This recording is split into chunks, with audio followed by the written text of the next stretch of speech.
पार्षद से बातचीत करने के क्रम में आज बात करेंगे पुरुषोत्तम कुमार उर्फ समीर पासवान से। समीर पासवान पटना नगर निगम के अंतर्गत वार्ड नंबर 1 के भावी प्रत्याशी हैं। साथ ही साथ पिछले वार्ड के चुनाव में इनके पिताजी बहुत ही कम मार्जिन से दूसरे स्थान पर रह गए थे। तो सबसे पहले तो समीर जी, आपका बहुत बहुत स्वागत है हमारे चैनल में आने के लिए। जी बहुत बहुत धन्यवाद, आप अपने चैनल में हमें बुलाए, इसका समय दिया, बहुत बहुत धन्यवाद आपका। धन्यवाद।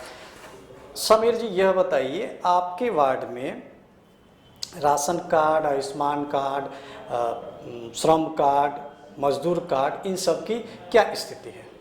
हमारे वार्ड में आयुष्मान भारत हो, राशन कार्ड हो या मजदूर कार्ड हो या श्रम कार्ड हो, इन लोग की स्थिति इतनी मतलब दयनीय है कि लोगों को जागरूक नहीं है। जो हमारे पहले के पार्षद हो या पहले के जनप्रतिनिधि जो भी है लोकल, वो जनता को इसके बारे में जागरूक नहीं किए, ना वो खुद जागरूक है इसके बारे में लोगों को बताने में कि इससे क्या फ़ायदा है लोगों को। जो आयुष्मान कार्ड है, भारत सरकार की जो योजना है, गरीब परिवार को जो 5 लाख सालाना जो होती है, इतना मददगार है, एक वरदान है। जो कहते थे कि जड़ी बूटी है, हनुमान जी जो लाए थे, वो जड़ी बूटी के काम करती है ये। जिस गरीब परिवार में अगर कोई भी बीमारी हो जाए और उसको 5 लाख का अनुदान भारत सरकार के द्वारा मिले, वैसे योजना को हर एक घर तक पहुंचना चाहिए। भारत सरकार की दूरदर्शी जो सोच है वो हर घर को जाना चाहिए।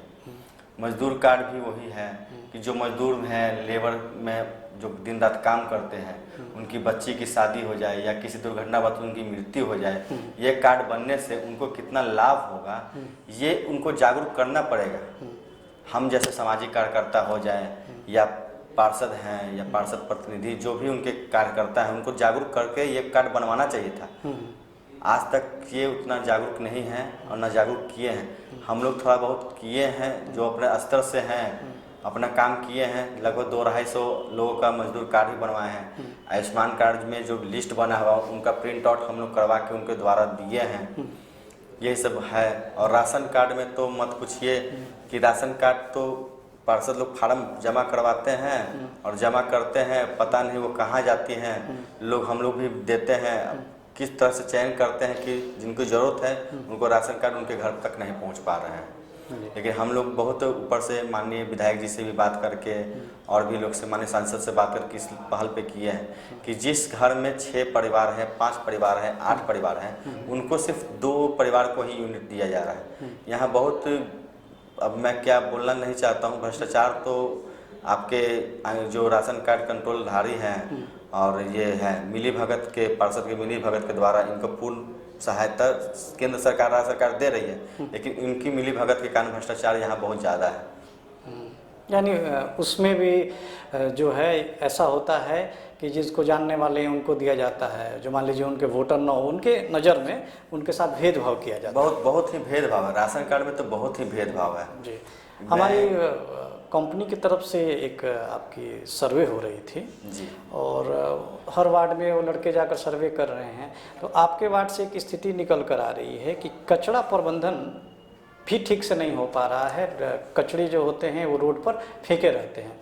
क्या कहना है आपको इस पर? कचरा प्रबंधन का तो स्थिति इतना है कि हर गली चौराहे पे जाइएगा तो कचरा का ढेर अंबार भरा हुआ है।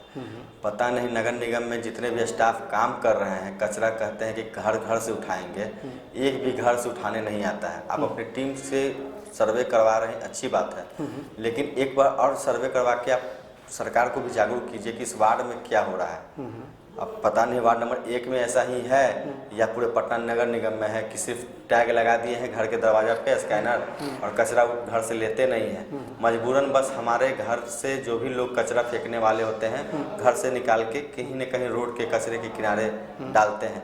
लोगों में भी जागरूकता की कमी है।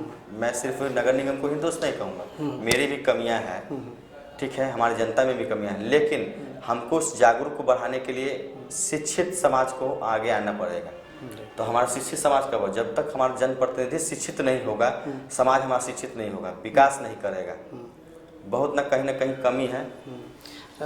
नालियों की स्थिति भी कुछ खास बेहतर नहीं है। नालियों की स्थिति तो मत पूछिए।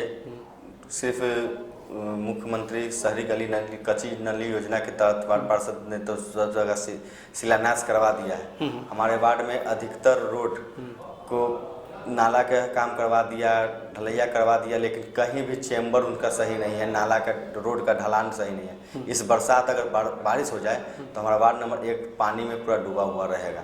पानी का निकास नहीं है, नाला का निकास नहीं है। पुरुषोत्तम जी, एक बड़ी अच्छी बात है और एक आदर्श वार्ड के लिए एक पार्क और एक कम्युनिटी हॉल का होना बहुत ज़रूरी है। आपके वार्ड में तो पार्क तो है नहीं, कम्युनिटी हॉल की जो स्थिति है ठीक है, लेकिन इस पर आप अपनी क्या सोच रखते हैं? सर, मेरी सोच तो है कि मैं पटना नगर निगम वार्ड नंबर 1 में निवास करता हूँ और मेरी दूरदर्शी सोच है कि मैं वार्ड नंबर 1 को मैं अपना पूरा प्रयास करूँगा कि वार्ड नंबर 1 पूरा पटना नगर में 1 नंबर हो। हमारे यहाँ पार्क नहीं है, लगभग 10, 5, 15 और 20, ये लगभग चौथा टर्म होने जा रहा है। 4 टर्म खत्म हो गया, आज तक वार्ड नंबर 1 में एक भी पार्क नहीं बना है। हमारे मोहल्ले में जितने भी टहलने वाले या बूढ़े व्यक्ति हो, जवान हो, नौजवान हो, दौड़ की तैयारी करने वाले हो, गंगा मैया का आशीर्वाद है कि गंगा मैया के किनारे कुछ लोग टहल लेते हैं। हजारों हजार की संख्या में गंगा जी के किनारे ये आपका टहलने वाले लोग होते हैं, सुबह में सैर करने वाले लोग होते हैं। लेकिन कहीं ना कहीं वो जेपी सेतु पुल से सटी हुई है, मैरिन ड्राइव बन रही है। आने वाले दिन में इस पे रोड लोगों को चलने और टहलने में इतनी कठिनाई आने वाली है कि बहुत कठिनाई होगी।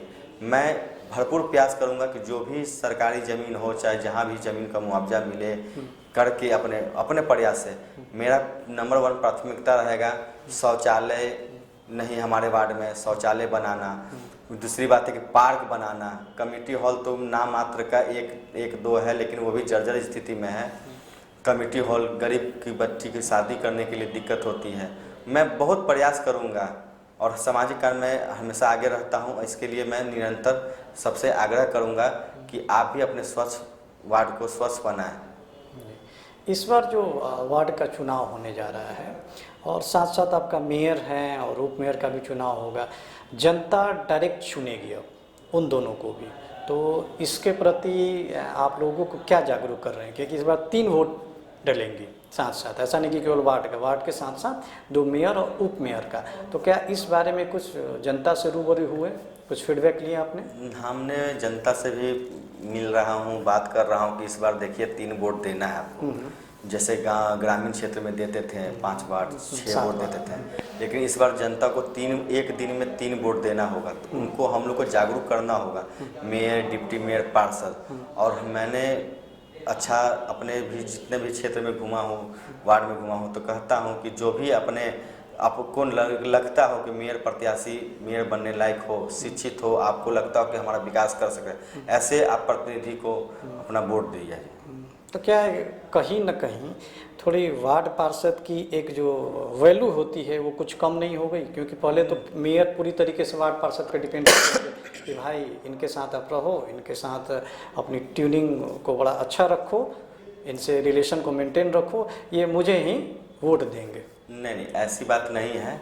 जो वार्ड पार्षद होते हैं जनता के प्रतिनिधि होते हैं, और पहले जो बनते थे वार्ड पार्षद जो मेयर को बनाते थे, उनकी बात तो आपको कहीं ना कहीं सच्चाई के ट्यूनिंग बनने से उनके वार्ड में काम करता था। लेकिन ये डिपेंड करता है आपके ऊपर कि आप अपने क्षेत्र की जनता के प्रति कितने सक्षम हैं, आप अपने काम में कितने निपुणता हैं। कि आप किसी भी पार्टी के हो, आप मेयर गुट के हो या मेयर विरोधी गुट के हो, अगर आपको आपके क्षेत्र में वार्ड में विकास करना है तो कहीं ना कहीं से आप विकास कर ही लेंगे। ऐसे थोड़ी ना है कि मेयर कहेंगे कि आप हमको सपोर्ट नहीं किए थे, हम आपको नहीं देंगे। हर वार्ड का अपना अपना एक लिमिट होता है। आपके वार्ड के विधायक हैं, सांसद हैं, आप उनसे आवाज़ उठा सकते हैं कि हमारे क्षेत्र में अनदेखी हो रही है। और कहीं ना कहीं ऐसा कुछ नहीं होता है, गुटबाजी सिर्फ होती है। लेकिन अब वो सिस्टम ख़त्म हो गया है, इससे बहुत अच्छा हुआ, जनता को बहुत ज़्यादा विकास देखने को मिलेगा इस नगर निगम में। कोरोना के बारे में सब जानते हैं, 2 बार कोरोना की मार झेलनी पड़ी, आप ही के वार्ड को नहीं पूरी दुनिया को। कोरोना की 2 बार जो मार हुई उसमें आपकी सामाजिक जो दायित्व थी, इसके बारे में आपने क्या किया? जब फर्स्ट बार कोरोना आया था और संपूर्ण भारत लॉकडाउन था, तब हम लोगों ने देखा कि हमारे क्षेत्र में बहुत सारे रिक्शा चालक हैं, ठेला चालक हैं, ठीक है, जो मजदूर हैं, उनके काम बंद हो गए हैं। तो हमारी जो टीम है, जब टीम है तो देखे कि एक दिन हम लोग बैठ के बात किए। खैर उस समय हम लोग एक दूसरे से बात भी करने से डरते थे, लेकिन एक्चुअली एक दिन ऐसा हुआ कि हम लोग शाम के समय में किसी न किसी बहाने मिले, तो देखा कि जेपी से तो पुल के किनारे से बहुत सारे लोग पैदल जो जा रहे हैं उनको बहुत कठिनाई हो रही है। चलने में पानी नहीं मिल रहा है उनको पीने के लिए, बिस्किट नहीं था खाने के लिए, पैर में चप्पल नहीं था। तो कुछ लोगों का संगठन, जो हमारा संगठन सामाजिक संगठन है, हमारा सामाजिक कार्यकर्ता है, उन लोगों से हम लोग बात किए और पहले तो शुरुआत किया उस पदयात्रियों से जो बाहर से आ रहे थे, उनके लिए बिस्किट, पानी, चप्पल की व्यवस्था करवाई। फिर कहीं ना कहला कि नहीं, ऐसा जब बाहर के लोग के साथ हो रहा तो हमारे गांव में भी कुछ लोग ऐसे होंगे जो कि भूखे होंगे, जिनकी ज़रूरत होगी।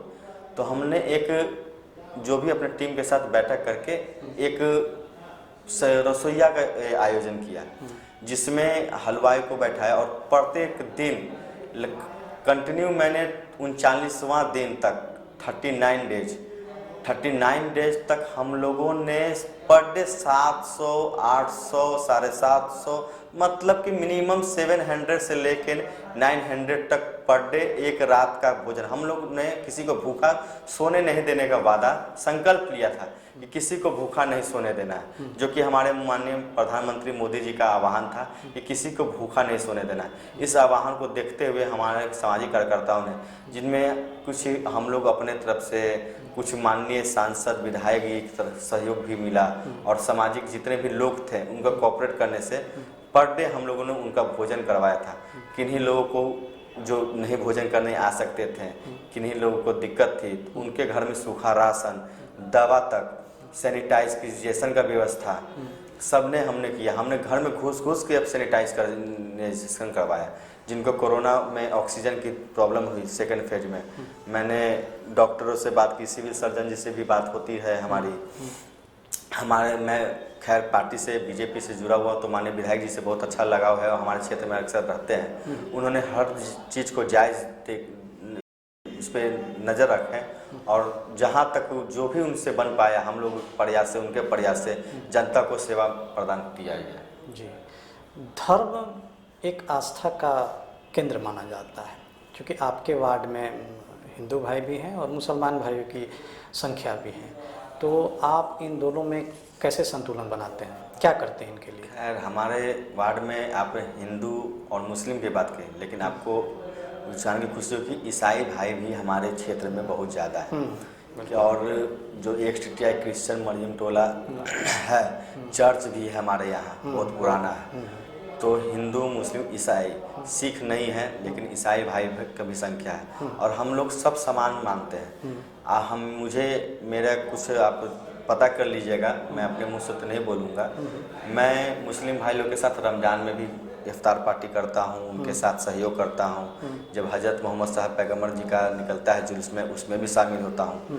मैं अपने राम जी को भी मानता हूँ, रामनवमी शोभा यात्रा भी निकालता हूँ, शिवरात्रि भी निकालता हूँ। या आपके 25 दिसंबर हो जाते हैं ईसाई भाइयों के, मैं उसमें भी शामिल होता हूँ, उनको भी बधाइयाँ देता हूँ, उनसे भी मिलता हूँ। आपका गुड फ्राइडे हो या जो भी, मतलब जिस भी समाज का, मैं जात पात की और धर्म की राजनीति नहीं करता।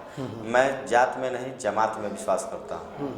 मैं सबको समान देखना चाहता हूँ और मेरा एक ही सर्कल है, वार्ड नंबर 1 पटना नगर निगम में 1 नंबर कैसे बने, मेरा सोच यही है। पुरुषोत्तम कुमार और समीर पासवान को अगर वार्ड नंबर 1 की जनता की ओर से आशीर्वाद मिला तो वो वार्ड नंबर 1 की जनता के लिए क्या क्या करेंगे? जब जनता मालिक हमें आशीर्वाद देंगे तो सबसे पहले वार्ड नंबर 1 में जो कमियां हैं, वार्ड नंबर 1 में आप बड़ा मार्केट है दीघा हाट, जहाँ की एक भी शौचालय की व्यवस्था नहीं है। एक से बड़े स्कूल हैं, विद्यालय हैं, जो कि बाहर से लोग सेंटर पढ़ता है, एग्ज़ाम देने आते हैं, उन विद्यार्थियों की इतनी बड़ी समस्या होती है कि सुबह वो आते हैं सेंटर में तो शौचालय की व्यवस्था नहीं हो पाती है, टॉयलेट नहीं है। मैं उनकी व्यवस्था सर्वप्रथम कराऊंगा। पार्क की व्यवस्था कराऊंगा, कमेटी हॉल की व्यवस्था कराऊंगा, जो वहाँ की गरीब बच्चियों की शादी हो सके, सामाजिक हो सके। हमारे क्षेत्र में जो ये आपका स्वास्थ्य केंद्र है जो कभी बंद रहता है कभी खुलता है, मैं उस पर पैनी नज़र बना के रखूँगा। और सबसे बड़ी बात है कि जो हमारे क्षेत्र में सरकारी विद्यालय है जिनका जर्जर हो चुका है, शिक्षा और स्वास्थ्य पे अगर इस पे ध्यान दिया जाए तो अपना शहर, आपका वार्ड हमेशा विकास करेगा और विकास रहेगा। जी, ये थे पुरुषोत्तम कुमार उर्फ समीर पासवान, वार्ड नंबर 1 के भावी वार्ड प्रत्याशी हैं। और बुलेटिन ऑफ बिहार की तरफ से समीर जी आपको बहुत बहुत बधाइयाँ कि जनता को आपका आशीर्वाद मिले। बहुत बहुत धन्यवाद हमारे चैनल में आने के लिए। धन्यवाद। Thank you very much.